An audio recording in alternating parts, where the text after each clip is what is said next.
La superstition du vendredi 13 se donne en spectacle à Sainte-Croix-aux-Mines durant ce mois de mars. L'ATRMO, l'association théâtrale pour la rénovation de la Maison des Œuvres, est de retour avec sa pièce Vendredi 13 de Jean-Pierre Martinez. Les 3 comédiens ont l'intention de bien faire rire le public avec ce mythe ancien. Non, notre rôle, effectivement, au niveau de nos pièces, c'est effectivement prendre des pièces de Bouvard. Nous sommes une troupe qui part dans une optique d'amuser le public. On ne cherche pas des pièces dans le style tragique où il faut effectivement se poser des questions. Notre rôle premier, c'est faire passer un bon moment au public. Cette pièce a dû être choisie en urgence. Elle est composée d'un seul acte et a nécessité environ 4 mois de répétition. Une durée qui peut s'allonger selon les représentations. Donc pour cette année, c'est-à-dire on aurait dû avoir une pièce avec 10-11 membres. Par contre, il y a eu des contretemps.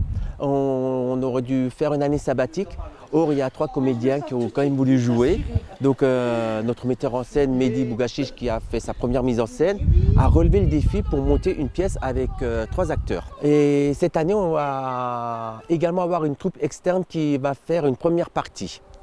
Donc pour 4 représentations, on a une troupe d'improvisation. Pour le moment, on est encore à la recherche éventuellement d'une autre troupe qui voudrait faire les 2 dates qu'on n'a pas encore. Cache ta joie, c'est le mot d'ordre de la pièce. Du coup, elle s'appelle Vendredi 13 de Jean-Pierre Martinez.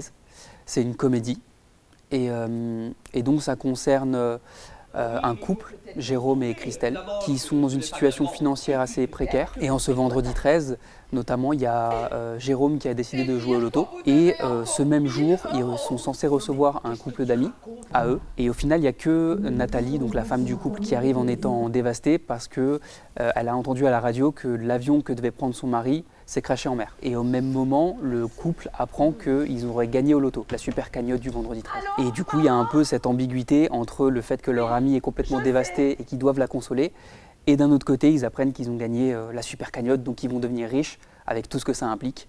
Donc il y a vraiment tout ce jeu avec beaucoup de rebondissements, où on passe de la joie au désespoir, avec des mauvaises nouvelles qui s'accumulent, des bonnes nouvelles d'un autre côté. Enfin, il y a beaucoup de rebondissements, quoi. Cette comédie d'environ 1 heure met en scène des personnages au caractère opposé.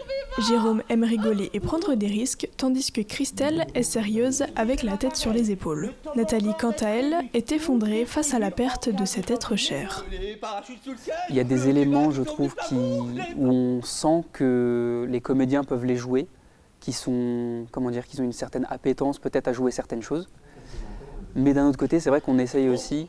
Alors je ne sais pas si c'est le cas de tout le monde et tous les comédiens pensent comme ça, mais c'est vrai que moi en tout cas quand j'ai choisi la pièce, je me suis dit que si ça pouvait sortir du registre dans lequel ils ont l'habitude de jouer, c'était pas forcément dérangeant non plus. Mais là en l'occurrence, c'est vrai que pour cette pièce-là, on s'est tous mis d'accord assez naturellement sur qui sentait quoi jouer forcément, enfin qui allait bien se sentir dans quel rôle. Ce sera dans un tout autre décor que Vendredi 13 sera interprété les samedis 9 et 16 mars à 20h30 et les dimanches 10 et 17 mars à 14h30 à Sainte-Croix-aux-Mines. Quant aux interprétations à Romba-le-Franc, elles se tiendront le samedi 23 mars à 20h30 et le dimanche 24 à 14h30. Tu ne laisseras pas partir à la danse, hein? Oui, je te le promets. Ah ouais, manquait plus que ça. Non, mais je veux dire, ne saute pas.